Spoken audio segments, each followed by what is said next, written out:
ស្វាគមន៍មកកាន់ Channel ឆ្នោតនាគនាំលៀបរបស់ Admin ថ្ងៃនេះ Admin មានលេខតម្រុយល្អៗរបស់ឆ្នោតយួនសម្រាប់ចែកជូនពុកម៉ែបងប្អូននៅថ្ងៃទី1 ខែ 11 ឆ្នាំ 2025 នេះ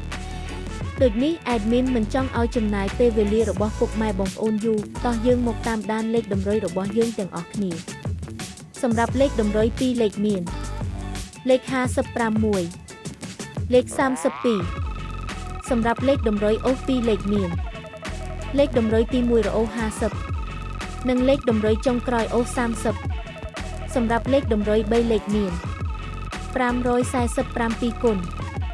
និង387គុណ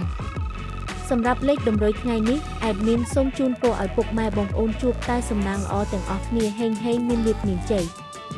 ជាចុងក្រោយសូមកុំភ្លេចជួយចុច Subscribe និង Comment ហើយដាក់សញ្ញារូបកណ្ដឹងដើម្បីជួយផ្ដល់កម្លាំងចិត្តមកកាន់ Admin ជាពិសេសងាយស្រួលតាមដានវីដេអូថ្មីនិងលេខតម្រុយល្អៗជាប្រចាំថ្ងៃជាមួយ Admin សូមគោរពលាពុកម៉ែបងប្អូនពីខ្ញុំបាទ Admin ឆ្នោតនាគនាំលាភសំណាងល្អទាំងអស់គ្នាសូមអរគុណ